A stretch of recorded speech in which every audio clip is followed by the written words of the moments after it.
Magandang araw po sa ating lahat, sa ating mga kababayan from Luzon, Visayas, and Mindanao.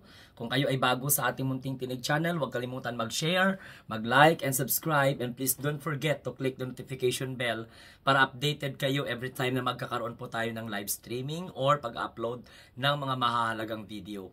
Ang pag-uusapan natin mga kamunting tinig ay ang balita mula po sa Office of the Speaker ng House of Representatives na kung saan yumanig sa mundo ng mga bumabatiko sa kanya at mga sumusuporta sa kanya. Pero ang tatalakayin natin ngayon ay isa na namang makabuluhang batas, hakbang mula po sa House of Representatives sa pamumuno ni Speaker Martin Romualdez, yung tungkol po sa pagtaas ng SSS pension. So mga kamunting tinig, ito po yung statement ng ating Speaker Martin Romualdez. Kung hindi pa po nakaabot sa inyo ang kaalaman nito, sa lahat po ng mga SSS pensioner, makinig kayo at tumuto kayo dito. So, sa pahayag po ng ating speaker, sinabi po niya na as the Philippine economy strengthened under President Marcos administration, mantakin nyo mga kamunting tinig, ang Speaker of the House ipinagmamalaki, ang pagtibay o paglago ng ekonomiya under Marcos administrations. So tinatawagan ng House Speaker lahat ng mga SSS pensioner to take full advantage of this momentum and pursue reform that will further enhance its financial standing, allowing it to provide even better service and benefits to its member. So sino po dito sa inyo ang miyembro ng Social Security System o yung tinatawag po natin na SSS? Good, because the House Speaker acknowledged that the economy of the Philippine Republic is already strengthened under Marcos administration. Kaya nga po tinatawagan ng ating speaker na i-advantage o i-take full advantage itong momentum ng pagtaas ng ekonomiya ng ating bansa. Kailangan ipupursu ang reforma na kung saan ay ma-enhance lalo ang financial standing, na kung saan ay nag-a-allow o allowing it to provide even better services and benefits to the member. So kung kayo ay membro ng SSS, maiintindihan nyo na.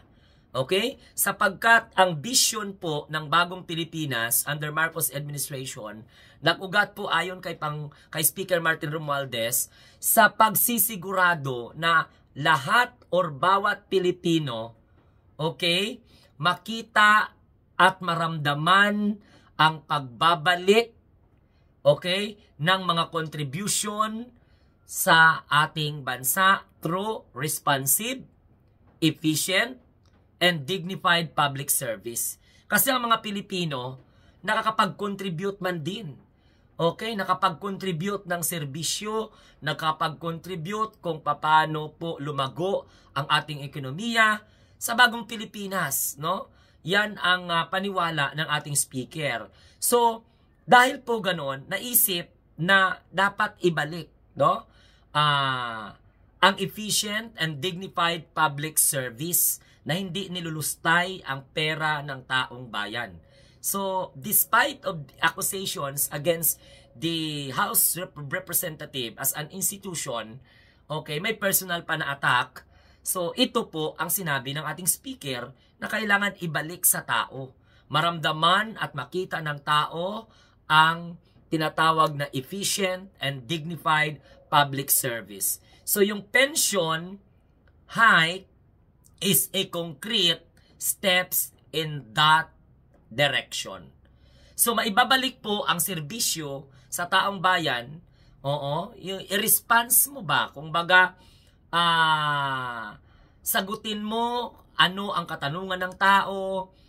Dapat mag-deliver ka ng efficient service at the same time dignified public service. Yan po dapat daw di umano ibalik ng gobyerno sa taong bayan na nakakatulong ng malaki para iangat at panatilihing matatag ang ekonomiya ng ating bansa under Marcos administration.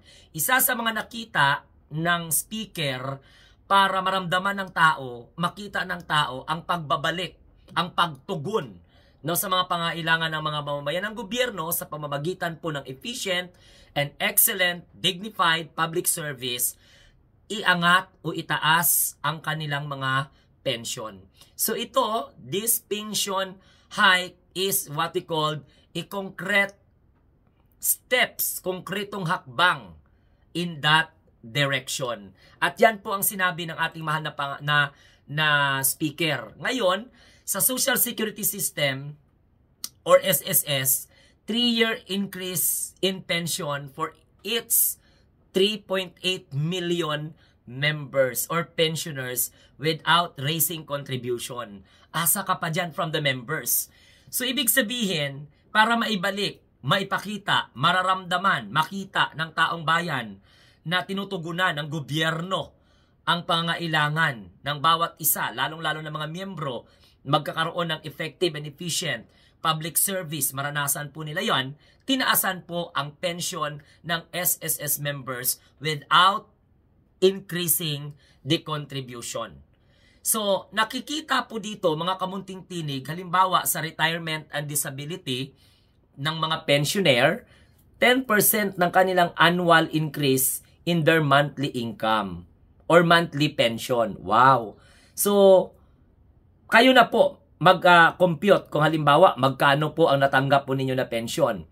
Sa mga sa ano yan sa retirement and disability pensioner. So 10% po ng annual increase in their monthly pension magkakaroon po ng dagdag. So sa mga survivors naman, 5% ng kanilang annual hike effective September 2025 continuing to hanggang September 2027. So kung halimbawa 2,200 magiging 2,928. Kung ang tinatanggap po ng survivor pensioner is 4,963.70 centavos, magiging 6,606 po ang matatanggap na pension. O minimum retirement pension yan. O tapos merong minimum disability pension. Minimum retirement pension. Example, ang minimum retirement pension mo is 22,137. So, magiging 29,000 po ang matatanggap mo. Halimbawa, sa minimum retirement pension mo is 2,200, magiging 2,928. Kung halimbawa, ang iyong maximum pension for survivor o pensioner, 20,200, magiging 23,834. So, malaking tulong po yan.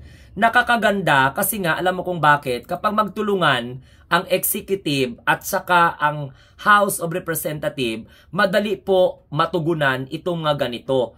Mabuti kasi ang vision ng House of Representative sa pamumuno ni Speaker Martin Romualdez align sa kung ano po ang gustong mangyari ng ating mahal na presidente. And very good naman. At least na a-appreciate naman ni Speaker Martin Romualdez at nakikita po ni Speaker Martin Romualdez kung ano po yung kailangan ng mga SSS pensioner. So you are talking about SSS member dito SSS member, SSS pensioner. So magkakaroon po ng pagtaas ng pensyon mo, okay, na hindi po nagdadagdag ng contribution. Correct? Kasi ang Philippine economy natin, matatag naman Matatag. The Philippine economy, matatag under Marcos administration. So para daw magkaroon ng maganda, so dapat samantalahin ito ng ating gobyerno. So we call, even though yung mga SSS pensioner natin na iti-take full advantage daw itong momentum na ito. Yung patuloy na pag-angat kasi tayo second to the second to Vietnam ata na paglago ng ating ekonomiya. So yung momentum tuloy-tuloy na po yan. Kaya nga po para maibalik kasi ang taong bayan, kung si Speaker Martin Romualdez pang magsabi, malaki ang contribution, malaki ang naitulong, malaki ang nagawang papel para maiangat ang ekonomiya ng Pilipinas. So para maibalik sa pamamagitan ng maramdaman, maipakita o makita ng taong bayan, okay, yung mga ganitong klase, di kailangan ibalikan ng tugunan ang kanilang mga pangailangan. Efficiently, excellently, at the same time, dignified public service na hindi po sila ninanakawan, hindi po nilulustay ang pondo ng gobyerno. Okay? So, very good. Congratulations sa ating mga SSS pensioner sapagkat ang inyong pension ay magtataas, mag-i-increase ng ng malaki. Okay, may 10%, may 5%. Gaya ng sinabi ko kanina kasi nga meron pong retirement and disability pensioner, 10% po yan, annual increase in their monthly pension. Pagkatapos, pag survivor pensioner ka, meron kang 5% around hike. So effective September of 2025 to 2027. So continuing. Ang pagtaas po ng pension ng retirement and disability and survivor pensioner, hindi po nangahulugan na magdagdag ng contribution ang miyembro ng SSS. Hindi po. Sa loob po ng 3 taon, magkakaroon po ng increase ang kanilang mga pension. Yung more than 3.8 million na mga pensioners na hindi po tumataas ang kanilang contribution. So congratulations, good job. Isa ito sa magandang balita mula po sa opisina ng speaker. Okay? So good job and congratulations. Sana patuloy na magtulungan ang executive department at ang legislative department to address the needs of the Filipino people by simply, okay, doing a genuine public service. Maraming salamat. Ito po ang inyong lingkod, ang munting tinig ng ordinaryong Filipino. Have a nice day and God bless everyone. Huwag kalimutan mag-share, like, and subscribe. And please don't forget to click the notification bell para updated kayo every time na mag-a-upload tayo ng mga videos. Kudos sa House of Representatives, kudos kay Speaker Martin Romualdez, and syempre, kudos sa Marcos administration. Ang mga Duterte Dayad supporters, lalong-lalo na yung mga kalyado ni Sara, magpuputak-putak na naman ito dahil nga mga mango. Kaya nga po, parang mga pato sila na magpuputak-putak na naman. Kukontrahin na naman nila ito dahil akala nila sila lang yung magaling at nag-iisip ng para sa bayan ng tama. Mga bobo kasi. Tama man? Okay, sige. Bye-bye.